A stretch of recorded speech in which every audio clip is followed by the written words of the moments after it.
बाबा साहब अंबेडकर ने कहा था, गांधी कोई महात्मा नहीं है, मैं उन्हें महात्मा नहीं मानता, बल्कि वह एक शातिर राजनेता है। यह बात बाबा साहब डॉक्टर अंबेडकर ने गांधी के बारे में कही थी। पर क्यों कही थी? क्योंकि बाबा साहब डॉक्टर अंबेडकर गांधी को बहुत अच्छे से जान चुके थे।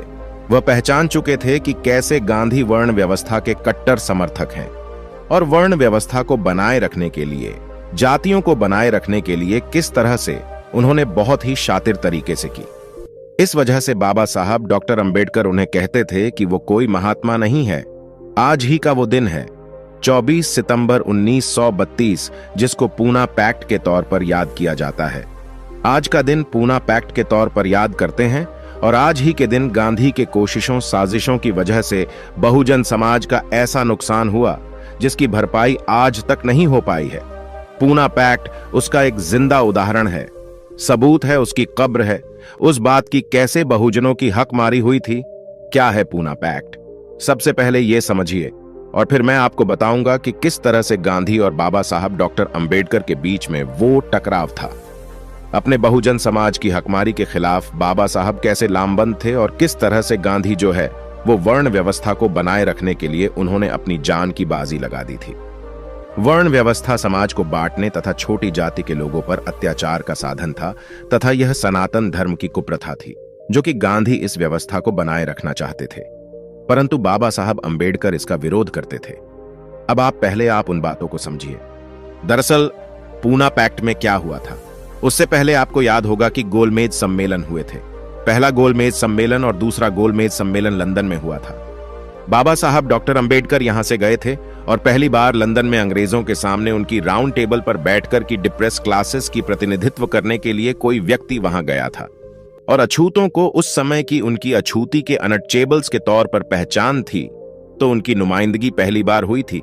और वहां पर बाबा साहब डॉक्टर अंबेडकर ने अंग्रेजों को बताया, उस समय जो ब्रिटिश प्रधानमंत्री थे डोनाल्ड, उनको और उनकी बाकी टीम को बताया कि किस तरह से भारत में जातियों के आधार पर समाज बंटा हुआ है और जो सबसे निचला तबका है उसको ये लोग अछूत कहते हैं, उसको छूते भी नहीं है, उसके पास कोई अधिकार नहीं है और उसकी किस तरह से यहाँ पर शोषण होता है, हमारी होती है और कितने जुल्म जातियों से उसे गुजरना पड़ता है। ये सब बातें बाबा साहब डॉक्टर अंबेडकर ने पहले गोलमेज सम्मेलन में और फिर दूसरे गोलमेज सम्मेलन में गए बाबा साहब ने वहां पर बताइए। उसके खिलाफ जो है कांग्रेस ने, गांधी ने तमाम तरीके के प्रचार किए कि किस तरह से जो अंबेडकर है वो वहां पर जाकर नाम कर रहे हैं, देश को एक तरीके का देशद्रोही का काम कर रहे हैं। लेकिन बाबा साहब डॉक्टर अंबेडकर अंग्रेजों को यह समझाने में कामयाब हुए कि यहां पर अछूतों को आप जिस तरह से मुसलमान और सिख और बाकी अल्पसंख्यक समुदाय को अलग से गिनते हैं, उस तरह से हिंदुओं से आप अलग अछूता को गिनी है, क्योंकि हिंदू धर्म में अछूतों को कोई अधिकार नहीं है, उनके साथ कोई भी समानता का व्यवहार नहीं होता है, बहुत गैर बराबरी होती है, इसलिए आप उन्हें अलग से गिनिए। पर इस बात को जब ब्रिटिश प्रधानमंत्री मान गए, उनकी टीम मान गई, तो फिर 16 अगस्त 1932 को कम्युनल अवार्ड की घोषणा हुई, जिसे आप कम्युनल अवार्ड जानते हैं, जिसमें यह कहा गया कि सिखों की तरह और मुसलमानों की तरह अलग से अछूत समुदाय को अल्पसंख्यक समुदाय की तरह माना जाएगा, यानी उन्हें हिंदू धर्म का अंग नहीं माना जाएगा और उनसे अलग एक समुदाय के तौर पर, माइनॉरिटी ग्रुप के तौर पर उन्हें ट्रीट किया जाएगा और उन्हें कुछ खास तरीके के अधिकार दिए जाएंगे। कम्युनल अवार्ड में यह व्यवस्था की थी ब्रिटिश सरकार ने, उस समय भारत में संवैधानिक सुधार के तौर पर की। जो अछूत समुदाय होगा उसको अब पृथक निर्वाचन क्षेत्र मिलेगा, यानी किससे ऑपरेट इलेक्टोरेट एरिया उनका होगा जिसमें वो अपने समुदाय के लोगों को चुनेंगे। यानी एक तरीके से जो अछूत समुदाय थे उन्हें 2 अधिकार मिले, पहला अधिकार सेपरेट इलेक्टोरेट का और दूसरा अधिकार 2 मत देने का, 2 वोट देने का। इसको मैं आसान भाषा में आपको समझता हूं कि यह है क्या। दरअसल यह था कि जैसे जो विधानसभा क्षेत्र आज के दिन आप देखते हैं या फिर लोकसभा क्षेत्र आप देखते हैं, तो कम्युनल अवार्ड में यह व्यवस्था की गई कि जो अछूत समुदाय हैं उनकी विधानसभा क्षेत्रों में, उनके लोकसभा क्षेत्रों में, उस एरिया में यह व्यवस्था होगी कि जो अनुसूचित जाति, अनुसूचित जनजाति समुदाय का व्यक्ति होगा वही उम्मीदवार हो सकता है, बाकी कोई उम्मीदवार नहीं होगा। और उस उम्मीदवार को वोट देने का अधिकार सिर्फ और सिर्फ अनुसूचित जाति और जनजाति के लोगों का होगा, जिन्हें आम तौर पर अछूत अनटचेबल्स उस समय कहा जाता था, डिप्रेस क्लासेस कहा जाता था। तो यानी हमारा ही आदमी चुनाव लड़ेगा। और हम ही उसको वोट करेंगे और हम उसको चुनेंगे और फिर वो आदमी हमारे लिए काम करेगा। ये एक मॉडल तरीके की व्यवस्था का बाबा साहब डॉक्टर अंबेडकर ने अंग्रेजों के सामने मांग रखी थी, जिसे उन्होंने स्वीकार कर लिया गया था। और उसके बाद ये अधिकार ये भी था कि जब ये हम अपने एरिया के लिए चुनेंगे एक खास व्यक्ति को, लेकिन उस एरिया में जो दूसरा जनरल कैटेगरी से या सामान्य सीट पर जो व्यक्ति होगा उसे अभी हम वोट देंगे। हम उसको भी अपना वोट देकर चुनने का काम करेंगे। यानी एक हम अपना व्यक्ति चुनेंगे और एक सामान्य व्यक्ति चुनेंगे जो पूरे उसके लिए काम करेगा। लेकिन इसमें खास बात यह थी कि जिस व्यक्ति को अनुसूचित जनजाति या अनुसूचित जाति के लोग चुनते, उन्हीं का वो व्यक्ति होना था। वो किसी दूसरी जाति का या व्यक्ति नहीं हो सकता था। तो इससे ये माना गया कि वो क्योंकि हमारा व्यक्ति है, हम ही उसको वोट दे रहे हैं, तो वो हमारे लिए काम करेगा और हमारे लिए वो डेडिकेटेड होगा। वो चमचागिरी नहीं करेगा और किसी राजनीतिक पार्टी का चमचा बनकर नहीं रह जाएगा। ये बहुत ही बड़ी बात थी और अछूतों को अल्पसंख्यक समुदाय की तरह अलग से ट्वीट किया गया। यह बात हमें अवार्ड में ब्रिटिश सरकार की तरफ से हमें दी गई थी। बहुत बड़ी घटना थी ये भारत के संदर्भ में, भारत के इतिहास में। लेकिन इसके खिलाफ जो गांधी हैं, उन्होंने वहां पे सेकंड गोलमेज सम्मेलन में भी वहां पर उन्होंने इसकी मुखालफत की कि नहीं, आप इनको अलग से ट्रीट नहीं कर सकते। और फिर भारत में आए वो, उन्होंने यहां पर भी दबाव बनाने की कोशिश की। लेकिन जब ये अवार्ड की घोषणा हो गई तो फिर उनको ब्रिटिश सरकार के साथ उन्होंने कई पत्र लिखे, लेकिन उनकी बात नहीं मानी गई और यह कहा गया कि आपकी बात जायज नहीं है। डॉक्टर अंबेडकर जो लॉजिक दे रहे हैं, जो उनकी बातें हैं, जो उनके तथ्य है, उनमें दम है और इस लिहाज से इनको अलग से ट्रीटमेंट मिलेगा। इसके खिलाफ जो गांधी हैं, वो 20 सितंबर 1932 को पुणे की यरवदा जेल में जो है वो अनशन पर बैठ गए, आमरण अनशन पर बैठ गए और उन्होंने कहा कि यदि अछूतों को हिंदू धर्म से अलग काउंट किया जाएगा और उनको सेपरेट इलेक्ट्रेट का अधिकार दिया जाएगा तो मैं अपनी जान दे दूंगा। यह गांधी ने उस समय किया था 20 सितंबर 1932 को यरवदा जेल में। और मजेदार बात आप देखिए, गांधी ने अंग्रेजों को भगाने के लिए की, अंग्रेज यहां से चले जाएं, उसके लिए कभी आमरण अनशन नहीं किया। इतिहास की किताबें खंगालियों गूगल कीजिए, गांधी ने अलग अलग मौकों पर अनशन किए, लेकिन कभी इस बात को लेकर अनशन नहीं किया कि अंग्रेज यहां से जब तक नहीं जाएंगे मैं फास्ट ट्रेन टू डेथ यानी आमरण अनशन पर बैठ जाऊंगा और जब वो जाएंगे तभी मैं अनशन तोड़ूंगा। ऐसा गांधी ने कभी नहीं किया। लेकिन बहुजन समाज के जो उनको हक मिले थे, जो अधिकार मिले थे, जिससे उनका भविष्य सुनहरा हो सकता था, जिससे उनका भविष्य शानदार हो सकता था, उसके खिलाफ जो गांधी है वो धरने पर बैठ गए, आमरण अनशन पर बैठ गए, राधा जेल में। और उसके बाद जो हुआ वह फिर हम इतिहास की किताबों में खंगाल सकते हैं। बाबा साहब डॉक्टर अंबेडकर ने बहुत मशक्कत की थी, बहुत मेहनत की थी। यह कम्युनल अवार्ड हासिल करने में जब गांधी आमरण अनशन पर बैठ गए तो उस समय पूरे देश में खलबली मच गई, क्योंकि गांधी जो है वो उस समय देश में एक बड़े नेता के तौर पर स्वीकार कर लिए गए थे। आजादी के नायक के तौर पर उन्हें प्रचारित किया गया था कांग्रेस से और कांग्रेस की मीडिया की तरफ से। तो जब वो आमरण अनशन पर बैठे, उनकी जान पर बनाई, तो बाबा साहब डॉक्टर अंबेडकर के खिलाफ माहौल बनाने की साजिश होने लगी। तरह तरह के अखबारों में लेख लिखे गए, गोष्ठियां हुई, धरने प्रदर्शन हुए, रैलियां निकाली गईं और बाबा साहब डॉक्टर अंबेडकर पर दबाव डाला गया कि यदि गांधी को कुछ हो गया, आपने मांग नहीं मानी और गांधी अगर उनकी मौत हो जाती है तो हम आपके साथ ऐसा सलूक करेंगे जो आपने सोचा नहीं होगा। और बाबा साहब डॉक्टर अंबेडकर को खुलेआम धमकियों दी गईं और उन्हें यह तक कहा गया कि यदि गांधी के साथ कुछ होता है तो फिर आपका जो अनुसूचित जाति, जनजाति समाज, पिछड़ा वर्ग है, जो जिसको डिप्रेस्ड क्लास बाबा साहब संबोधित करते थे, उसको हम आग लगा देंगे, दंगे कर देंगे और उनकी बहुत दुर्गति करेंगे। इस तरह की धमकियों खुलेआम बाबा साहब डॉक्टर अंबेडकर को दी गई। और साथ ही जो कांग्रेस के दूसरे नेता थे, उन्होंने बाबा साहब से मिलकर भी उन पर दबाव डाला।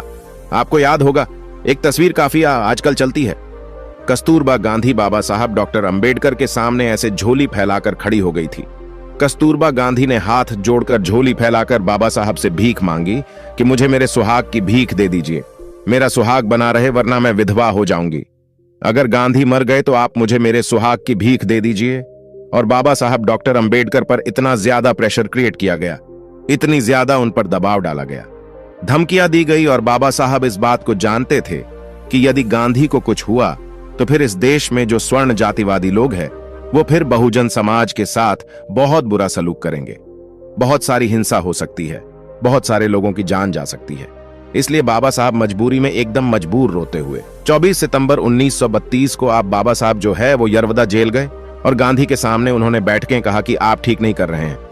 मेरे समाज के लोगों के लिए मैंने इतनी मेहनत की है, लेकिन आप नहीं मान रहे हैं। और गांधी ने यह बात कही कि मैं मर जाऊंगा, लेकिन मैं ये नहीं चाहूंगा कि जो अछूत हैं उनको हिंदू धर्म से अलग काउंट किया जाए और उनको सेपरेट इलेक्टोरेट का अधिकार मिले।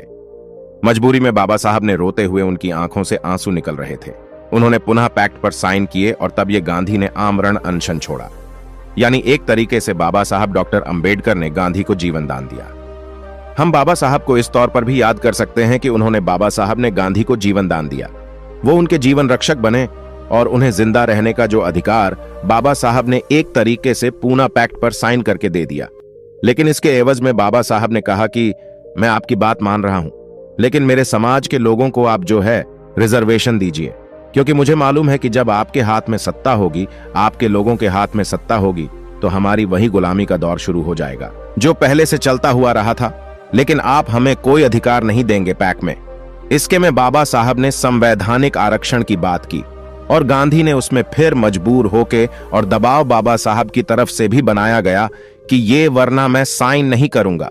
तो फिर रिजर्वेशन के प्रावधान की बात हुई और यह कहा गया कि हम विधायिका में, शिक्षा में जो है रिजर्वेशन जो है बहुजन समाज के हैं, अनुसूचित जाति और अनुसूचित जनजाति लोगों को मिलेगा। तो ये बात की रिजर्वेशन जो है वो अचानक से कहीं से आ गया, वो नहीं था। इतनी बड़ी कीमत बहुजन समाज ने चुकाई थी रिजर्वेशन के बदले में। पूना पैक्ट के जरिए तो रिजर्वेशन इस तरीके से बाबा साहब ने हमें संवैधानिक गारंटी के तौर पे दिया, और जब बाद में उन्होंने संविधान लिखा तो उसमें इसका प्रावधान भी किया, क्योंकि उन्होंने इसी आधार पर किए थे।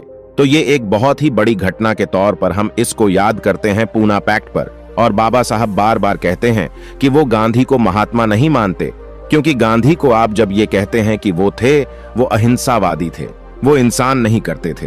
तो अब आप सोचिए कि जो उन्होंने काम किया, हमारे बहुजन समाज की भावनाओं को कितनी ज्यादा ठेस पहुंची है।